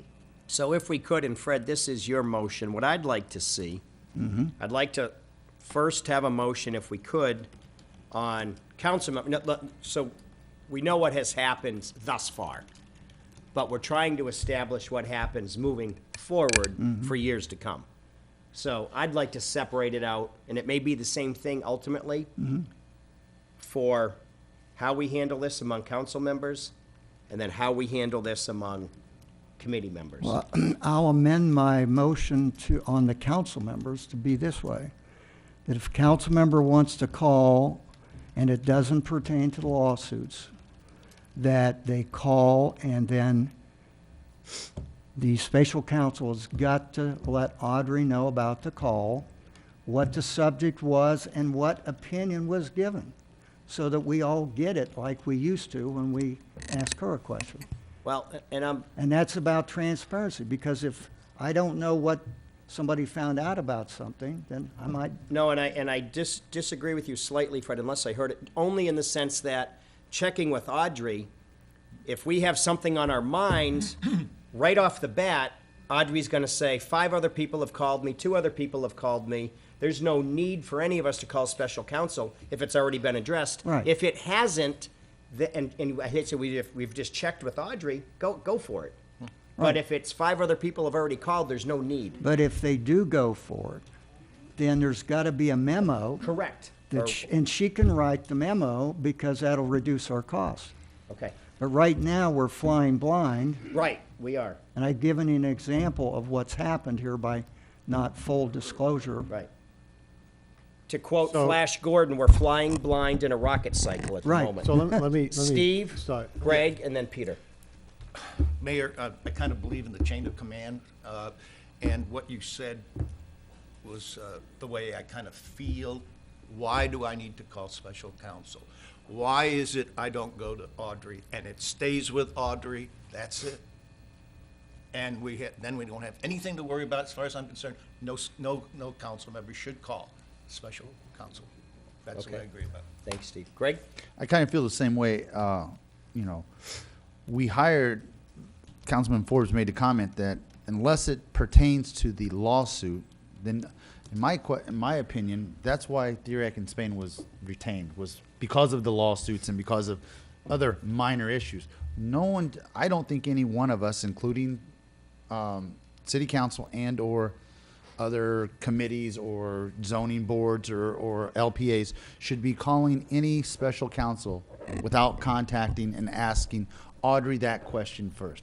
If it's beyond her purview or she's too busy or she doesn't know the answer and feels that Theriac and Spain would be better served answering that question, then I think that that's where it should go. And at that point, whatever that question may be, I believe in my non-military mind that she should be able to write a memo and said that this question has arisen and it's been forwarded to Theriac in Spain, period. Okay. Pete? Yeah, a few things. One is, I watched that zoning board meeting, and it was unanimous view of the zoning board that they have a briefing on what best practices are, and some insight with respect to the code. So I think we have an issue here, or Audrey has an issue, where they started running the meter on that. So that's a legal process point, all right? In other words, I didn't, watching that meeting, hear anybody asking for memos.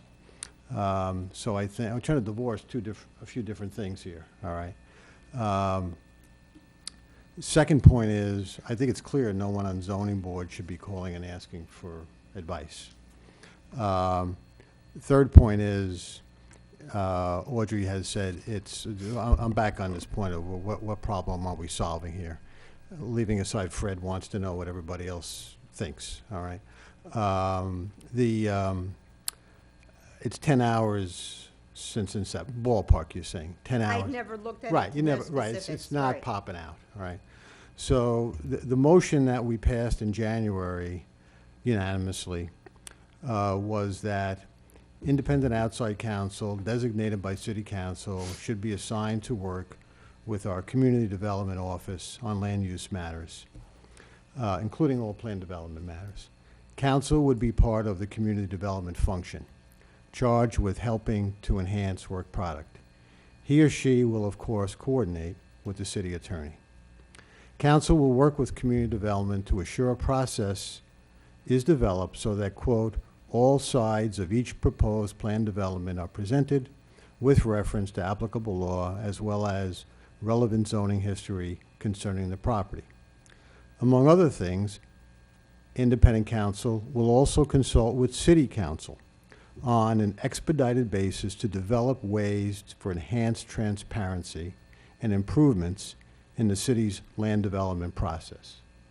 So, leaving aside the very relevant fact that they're doing memos that no one's perhaps asked them to do, and you're not being critical of them, but that issue, what the zoning board suggested was something in furtherance of developing ways for enhanced transparency, and the chair of the zoning board came to the last city council meeting and said, we'd like to have that joint meeting with you.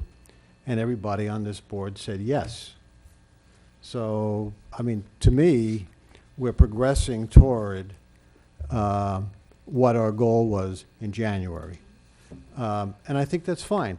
But I think you've got to deal with the issue of what they're actually being assigned to do. And we have to get our act together. Yes. So we don't run up the meter and get memos, and I'm not saying you're saying this, we don't want memos in every town in Florida. I mean, my view is they're experts, they should be able to come and present.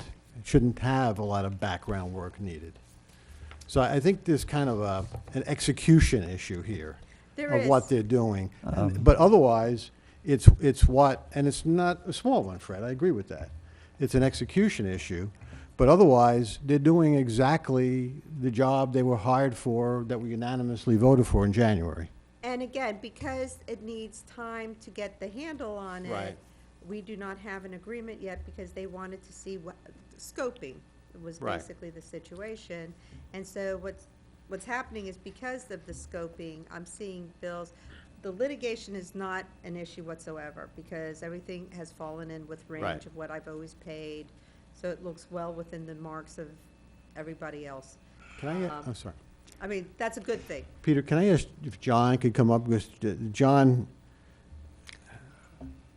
just talk about what your understanding of the workshop is, leaving aside the date issue? My understanding was they wanted to get a better feel for what they had the authority to evaluate, what they needed to have presented to them, and what they needed to recommend to you. Part of that was going to be best practices. Part of that was going to be, and the best practices were going to include two things. One, what do other jurisdictions do in terms of their process, and also what would be recommended to them in terms of how Bonita Springs can operate more efficiently. Right. So That for was my best practices, they don't need to be writing codes on landscaping or whatever you thought. They should, that should not be necessary for best practice. But again, they have been doing surveys to make sure and thoroughness in the work, and you do want thoroughness. Right. So, I mean, I think what we need to do, I think the scoping, I need to make sure that the community development folks Right. don't call the attorneys directly, or if they do call directly, it's within the confines of what we would expect the questions to be going towards, not new subject matters, not. Well, I'm just telling you things, I mean, not the majority of the bill, but just things that have happened, and you and I have had that conversation.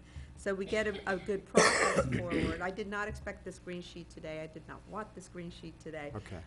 But this is something that is out there as to the process, because it is different than when I've hired my eminent domain or hired my finance people. Right, right. Nobody seems to get excited wanting to talk about constitutionality of different forms of assessments, but hey.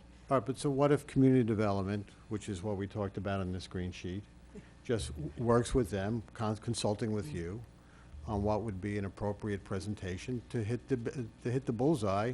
And that's not a problem either. Yeah. Fred? Okay. Just scheduling should be when they're here. Big problem is If we had, Right. if we had had a process, you wouldn't have learned tonight what the heck's going to go on in this workshop. Do you agree with that, Audrey? Wouldn't have been on the agenda. Right, right. Wasn't brought up at the meeting where they came in and said they wanted to do it. Now, if we're going to go by design review, why would we not be looking at Estero, where a design review is a separate committee, and they've been doing it for many, many years, probably several decades. Right. And their results of their design review are self-evident by the projects in Estero. I'm not saying we should model that, but I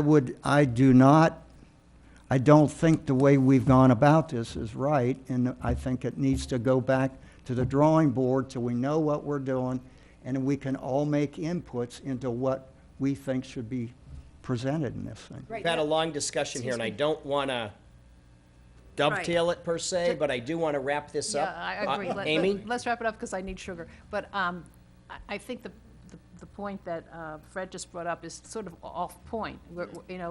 We could have a whole separate discussion of what we want to do with the workshop, and that would be fine with me. So let's just drop that part of the Right. discussion and just have a consensus here that we think council should have the same flexibility they've had in the past, and then anyone other than council has to go through the process that you are going to devise, and you're going to try to get control of these extraneous kinds of activities from the special Exactly. counsel. Is And that I a- disagree with that slightly, only because if we just pick up the phone, and I don't, look, I'm talking about us, myself included, and 5 other council members have already called, we're gonna be billed for 4 phone calls that didn't need to happen. And I liked what Councilman DeWitt suggested, because I didn't even think of that, is to see if there is just what I call a dial-a-call, lump sum number.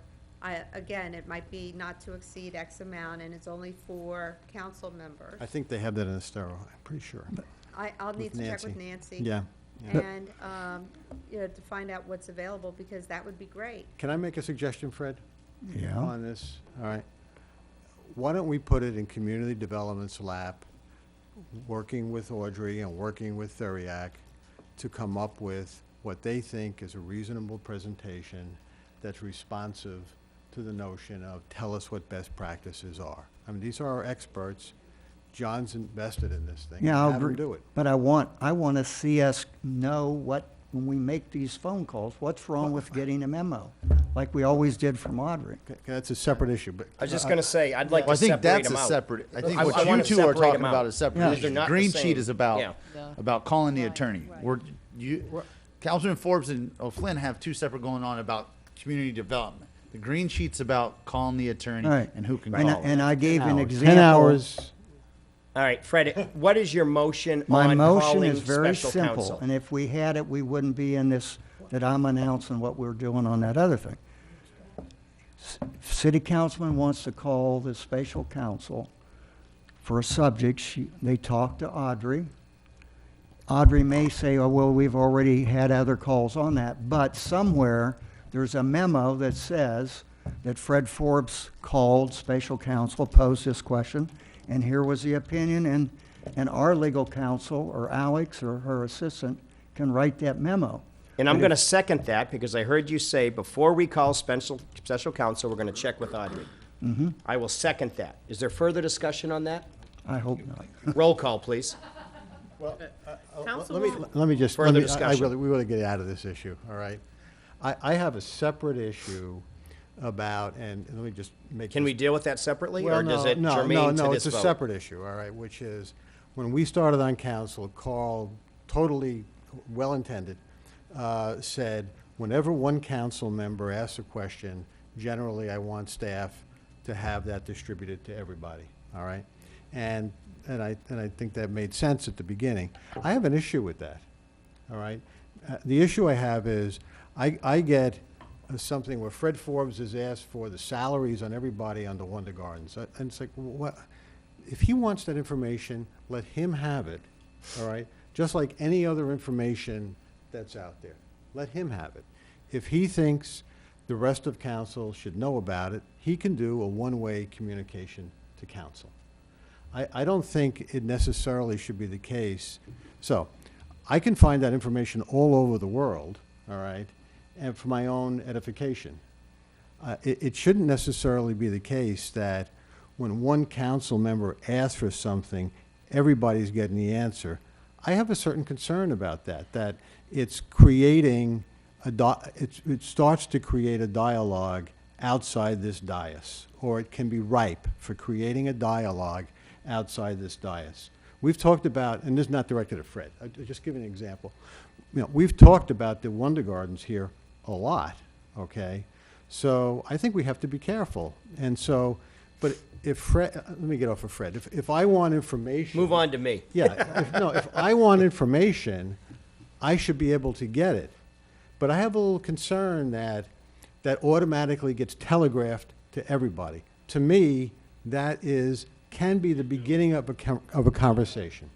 That can be the beginning or a continuance of a conversation. So it's a more general point, not directed just to Audrey and this legal stuff. Great. That's all. Thank you, Peter. Is there further discussion on the motion? No, Specifically, well, because I don't want to. That's an interesting point that you brought up, but I think, again, I think we should separate these things, so if we want to have more communication and understand what individual council people are working on, that we should have a mechanism by which we talk about it under, Here. council items, nothing more Right. than I'm working on A, B, or C. Here. That's all we need to know. And then we could read between the eyes, and if we're interested in that topic, we can inquire about it. It should be brought here at It council should be on the dais. broad, yeah. But I think the council people, members, need to do that. I don't think we can orchestrate it by a process. That's my concern. There's been a motion and a second. Further discussion? Roll call, please. Councilwoman Carumba? This is for Fred's motion, I'm gonna, no. To check with Audrey before Because that's what calling check special with- counsel. Yeah, no. Okay? Councilman DeWitt? Aye. Councilman Sakta? Aye. Mayor Simmons? Aye. Councilman O'Flynn? No. Councilman Gibson? Aye. Councilman Forbes? Aye. Right. Thank you, everybody. And thank you, everybody, for listening to that. But it's part of our process. Thank you again. Yeah, right. Thank you for that. Okay. excuse me. Okay, Amy, you're okay. We're going to move on to Roman numeral 9, the second reading and public hearing of the following ordinances. Audrey.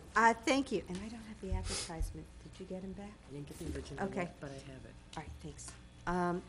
Second reading of the following ordinance is an ordinance of the City of Bonita Springs setting forth the fee schedule for public works, providing for conflicts of law, severability, codification, Scrivener's errors, inclusion code, and effective date.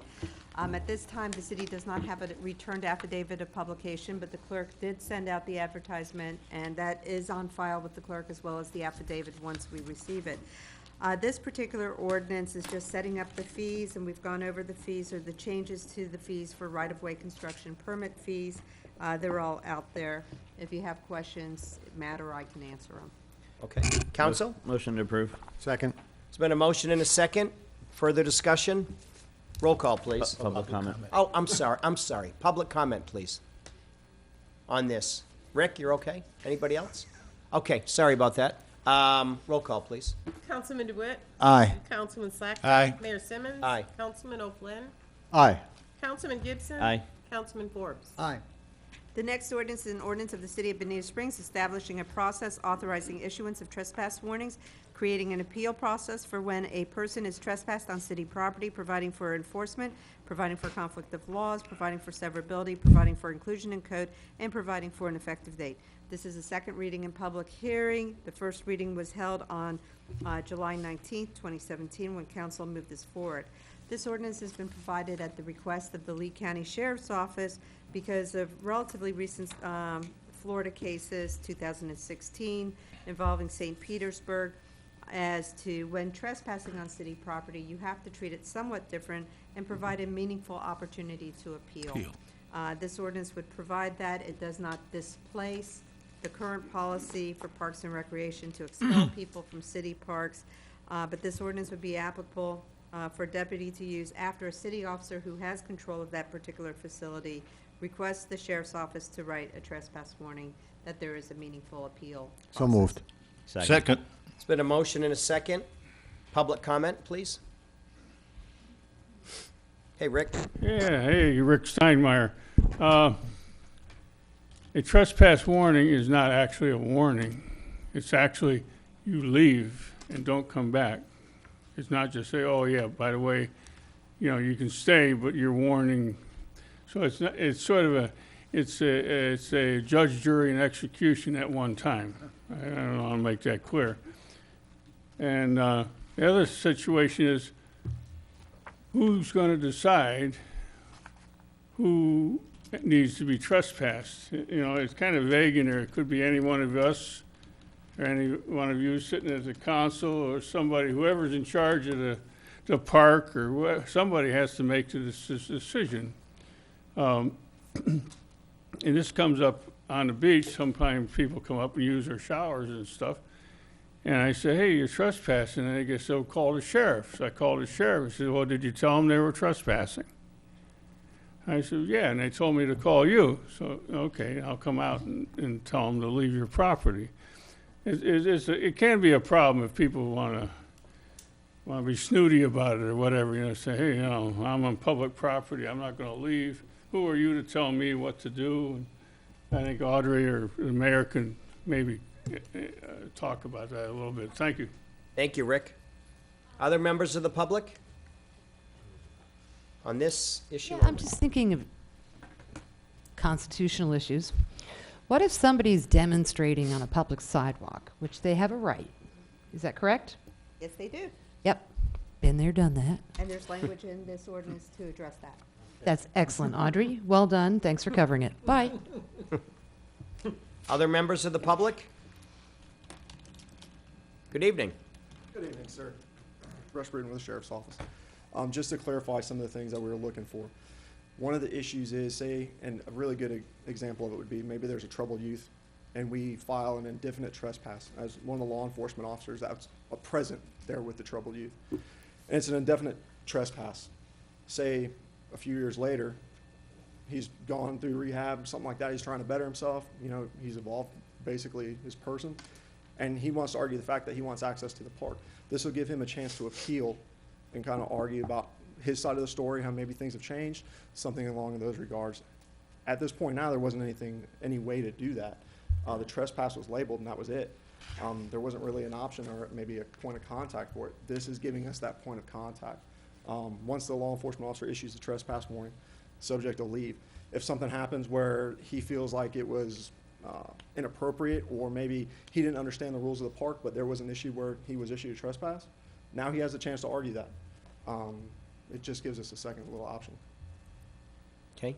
Council, is there any questions on that? I know it's public comment, but I feel, okay. Audrey? Yes, If I could thank just- you. If you turn to page 2 of the ordinance, I'm going to just respond to a couple of comments that have been made. First of all, for the first violation, it can't be longer than 6 months. Second violation, up to 1 year. It has to name the city facility. The building and outdoor apply. You cannot make a one-shop-fits-all trespass warning, so you can't touch public property because that just won't work. So there's some restrictions there. If you look at number H, in that during the course of the trespass, there may be times necessary to exercise First Amendment rights, and that comes straight out of that 2016 case. So it's in there. We have the protection insurance, so there's no prior restraint on speech, because that is a constitutional doctrine. It's been around since the 60s, and we like to make care of that. And then finally, I want to make it very clear, when we talk about who can do a trespass on city property, I might want to say, hey, you should be trespassed because you're annoying to me. But you know what? I can't do that. I would be looking at what we call a 1983 violation, because I would be exceeding my power under law, and maybe acting like a little Alexander Haig, wanting to, take control of the situation. I'm in charge, remember? So I cannot do that, but we do have employees who have that designation. I want to remind council, do not do something. We have insurance if you do something like that, but please do not do anything like that. But primarily, the Lee County Sheriff's Office is responsible for it. After the city official who has control or dominion over that facility. So it could be the city manager as the boss of the different people. It could be the particular, so code enforcement, public works, parks and recreation, administrative services. They all have different facilities that come under their purview. I would want it to be their people, or the person that maybe if they're out of town that they put in charge. I would not want it to be a regular employee, because we did have that situation. We had regular employees trying to put trespasses on facilities, and they, God love them, they'd make it a permanent trespass violation on an 8-year-old. So basically, from 8 years old on, you could never use a facility. And so you want to have clear rules, you want to have clear time, so that you don't have employees going beyond, as well as city council members or public advisory people. You don't want them going beyond their authority. Okay. Council? So moved. I guess we did that. Yeah, there's been a motion and a second. Is there further discussion? No. Roll call, please. Councilman Slakta? Aye. Mayor Simmons? Aye. Councilman O'Flynn? Aye. Councilman Gibson? Aye. Councilman Forbes? Aye. Councilwoman Caramba? Aye. Councilman DeWitt? Aye. Okay. Can I make a quick Sure. suggestion on Mhm. something, just to close a Yeah, loop? sure. Hopefully to close a loop. On this workshop, I'd like to suggest that Councilman Forbes be designated to work with community development, Mr. Kurlander and Audrey, to work and come up with what they think is an appropriate presentation for best practices. I have all the confidence in the world that Fred will, I don't want to be condescending, you do a great job on that. I'll accept the assignment. Okay. Okay, great. Thank you, Peter. Thank you for that. Thank you. Discussion on that? We Nope. good? No, Good. thank We you for- nod in violent agreement? Okay, fantastic. Okay.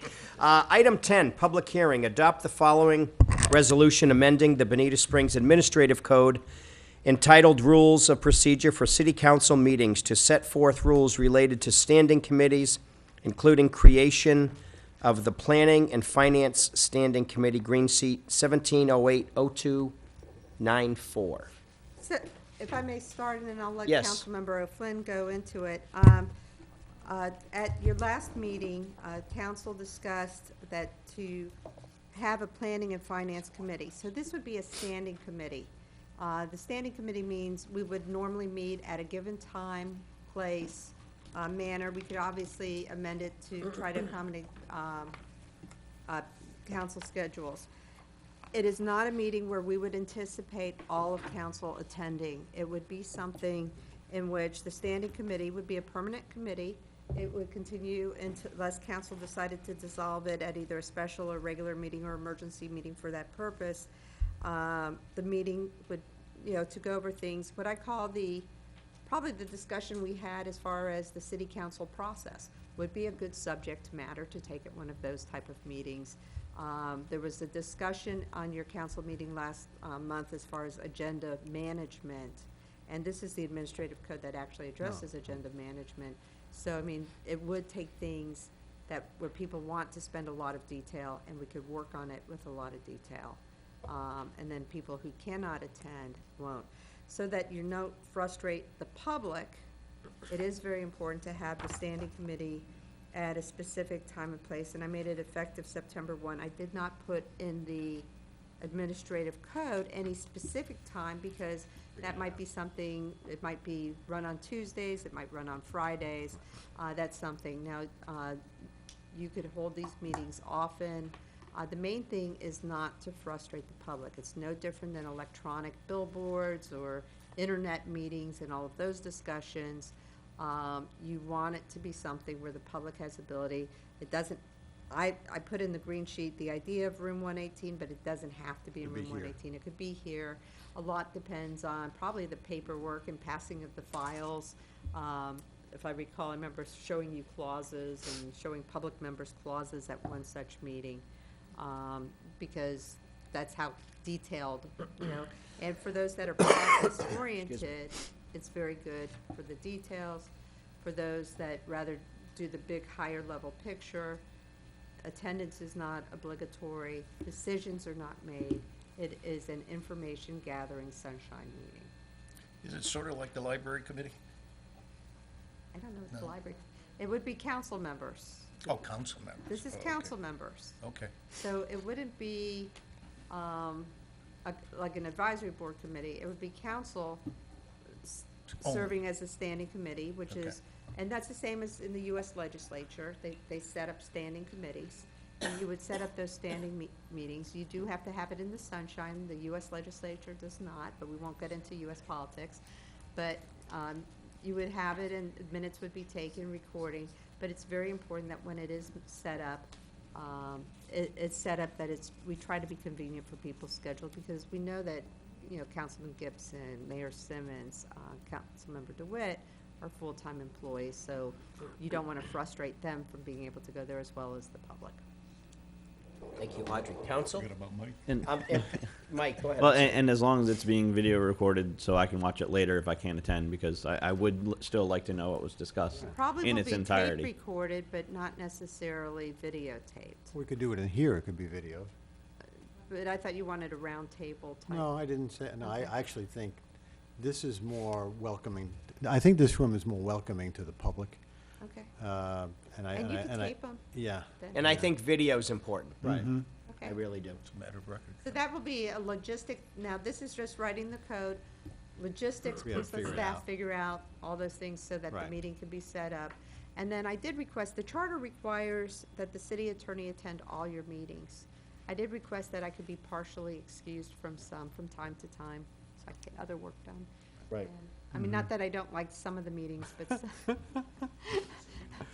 If I have a. That's subjective. I do meetings. If I have a glazed over face, yeah, or worse, I want to participate when I should not be participating. I just had a few thoughts. Yes, Pete. I do want to thank Audrey for putting some meat on this and particularly focusing on the sunshine law. I actually was thinking of the scope. She gave an example.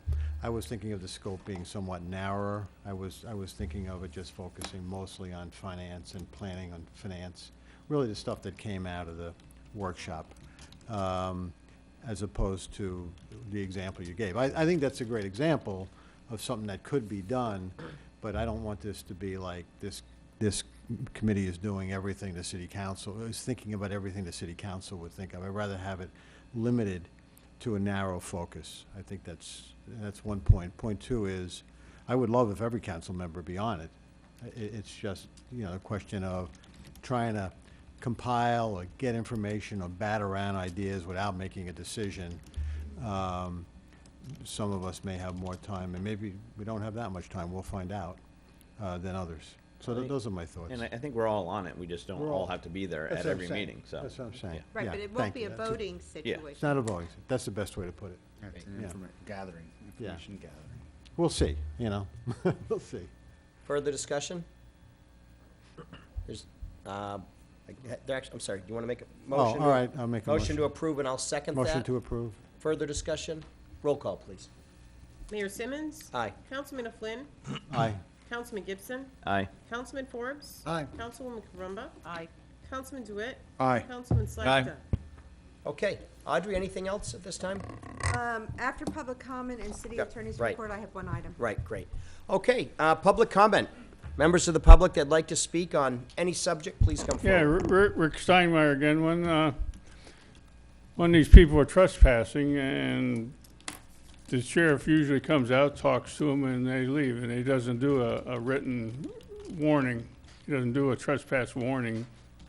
Now, if he comes back the next time or something. But I call them up, and they say, well, did you tell them they're trespassing? Well, sometimes there's a bunch of them, and I'm afraid to walk out there and say, hey, you're on, get off my property. And he's, well, screw you. So, but they very seldom give a written trespass warning that they don't come back, which they don't usually come back anyways. And there was one guy years ago that he was a Muslim Brotherhood or something. I forget what he was, but he was a big problem for quite a while. We finally got him out of here. Thanks. Thanks, Rick. Kathy, how are you? Well, I'm still here. Good evening. Hello. Kathy McGrath. Nice things. I have to remind everybody again about the Film Fest. Don't forget, $2,000 in prizes. It's on the website. Check it out. And secondly is, how about this Vegas Glamour, the rec show, at the rec center. All proceeds to benefit the National Breast Cancer Foundation. It's a fashion show and charity event. It's on Thursday, August 17th at noon. And I'm told Anthony's again will do the fashion show, and Jersey Mike's, I think, the food. And there's some wonderful prize baskets. 5 of them are just $1 ticket. Some are $5 each, but they're really nice. So if you didn't know about it, and also on this Film Fest, I forgot to say, Antonio is conducting a second workshop. It'll be on Saturday, August 26th at the Fine Mark Bank, Coconut Road and Imperial Parkway. If you need any help, assistance, props, actors, actresses, whatever, come talk. Great. Thank you. Thank you for your time. Thank you, Kathy. Other members of the public? All the regulars. Okay. Listen, you guys could just saved yourself 45 minutes. I'll tell you how. Page 7, you all signed this when you came on to City Council, the City Council Code of Conduct. Page 7, items 2 and 8. What do they say? They say, requests for follow-up or directions to staff or resources, additional background information. Talk to the city manager, city attorney, or department head, and the information that you get back. Material supplied to a council member in response to a request will be made available to all members of the council so they all have equal access to information. This has already been done. Don't think you're like reinventing the wheel. We argued over this a long time ago, right? Arlene was here. Audrey was here. Limit requests for staff support, even in high priority emergency situation. Requests for additional staff support, which would be like lawyer resource, should be made to the city manager, who's responsible for allocating city resources in order to maintain a professional, well-run city government. Blah, blah, blah. Okay, so you already have stuff that kind of takes care of the situation, you know? And I like what Greg said, but you made a good decision there. Number 2, what did you just discuss? I'm sorry. Oh, yeah, you know what? You guys just voted to have another meeting. Are you kidding me? Don't you have enough meetings? You could simply put a section, an additional section for planning and finance on your city council meeting, and if something comes up that month, you could have that section there, like on the second council meeting of the month, or the first, whatever you decide there. But, you know, maybe things won't be coming up. Then you guys all have to schedule another meeting, and you have staff support, and that costs money, and consultants, and by the way, I'm not burdened too much by my tax burden to the city. I own 3 acres. I pay probably about $60. So I'm happy. All right? And that's without an agricultural exemption. So when we think about how much people are paying for the buck that they're getting, for all the work you're doing and all this work this staff is doing, they're really getting a lot for their money. And I want to thank you. I want to thank you for voting on those lots. You're doing a good job. But save yourself some time and look this old stuff up. It's in there. Thank you, Martha. Thank you. God bless you. I got to go home and cook dinner. Other members of the public Can we raise that'd your like taxes? to speak at this time? Not individual. Ben Hershenson, come on down.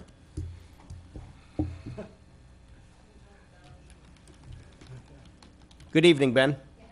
Ben Hershenson. By the way, my mother, rest her soul, would say that if you're in public, never wear a hat. But I had a horrible scalp biopsy, and I'm lucky enough without having to have people look at it, so I apologize for that. Thoughts are with you, Ben. Anyway, the reason I'm here, I get involved in my little town up in Maine, Algonquin, Maine, and I don't know whether the city has done this or it was expensive. I realize your budget constraints are tough. But I watched our selectmen's meeting last night on live stream. It was great. I mean, you can look it up on you go on the internet, you can watch the meeting, and it's great to do. And a lot of people, of course, snowbirds, I'm here a little bit late for other reasons, but normally I'll be back home at this time. It'd be great to be able to go on the internet and go a live stream. I don't know how much it costs. I have no idea. We can. Oh, you are doing live Yeah. stream. Shows you what I You're know. on now. Because isn't that funny? We're live streaming. I could never find it. Well, thank you very much. I will sit down and say thank you. That was Absolutely. easy. I didn't even know. No, and then, Ben, you can also, at a later time, play the meeting. If you're At a really, non-live if you're really time. That's, yeah, sure. I like to look. Yeah, if look you're at- really I look interested. at it The live reruns. because then I can really kind of emote in the screen, then it's all over, so, Yeah. and I don't have to speak. Thank you, Ben. Other members of the public at this time? Okay, seeing none, we're going to move on to the city attorney's report. Audrey. Thank you. As you know, the city is a party to a lawsuit entitled City of Bonita Springs versus WCI Communities et al., Lee County Circuit Court Case Number 2016 CA 4027. Pursuant to Florida Statute Section 286.011, subsection 8, I'm requesting that the City Council convene in a closed attorney-client session to discuss litigation and settlement strategies. At that meeting, only the City Council, City Manager, City Attorney, and Special Land Use Counsel David Theriak will be in attendance. The session will be scheduled for Wednesday, August 16, 2017, beginning at 8 a.m., immediately before your regularly scheduled City Council meeting on that date. The subject matter for that meeting will be confined to settlement negotiations or settlement strategy sessions related to litigation expenditures, and the entire session will be recorded by a certified court reporter. The reporter will record the times of commencement and termination of the session, all discussions and proceedings, the names of all persons present at any time, and the names of all persons speaking. No portion of the session shall be off the record, and the court reporter's note shall be fully transcribed and filed with the city clerk within a reasonable time after the meeting. I want you aware of it. If you want to vote on it, I do need you there, if available, Wednesday, August 16th, beginning at 8 a.m. Audrey, can I ask, I'm going to be away. Can I go on the phone for that? I believe you can, as Okay. long as you keep it so that the phone, nobody else can hear. Yeah, please don't have it speaker announced to everybody out there. You never know. Somebody from Pelican Landing may listen, but if we have it constrained, I believe you can still participate electronically, since you do have good cause. Wednesday, August 16th at 8 a.m. here, Yes. obviously. Yes, Fred? Audrey, was there any consideration to where we might be able, before that meeting, have a ability to one-on-one get their views, because you're limited still what you want to talk about. Yes, so I instructed yes, on this meeting, we're only talking that particular case. And as I mentioned earlier in the meeting, we do have litigation on another case, and we may have some rulings out on even another case. And there's a new thing I haven't even brought up to your attention yet, but you'll learn about it probably tomorrow. I don't really want to talk about it at this meeting. But you will have one-on-ones on, with Terrell Arline and Arlene and Dr. Banyan on a comp plan issue.